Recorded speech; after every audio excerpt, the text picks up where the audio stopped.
Hello everyone, in this tutorial we're going to talk about how to get free live wallpapers like the one I have without having to pay for Wallpaper Engine or just generally get a free version of it. First of all, we're going to search Windows Store. Once we're in the Windows Store, we're just going to search for a live wallpaper, and then we're just going to choose the second option, lively wallpaper.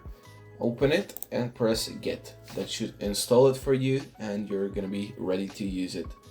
So once it's done downloading, you're just gonna press open and wait for it to open, and it should start loading. Anyways, once you're in the app, you're gonna have the option to choose from a gallery. Unfortunately, that is not available in some countries, including mine.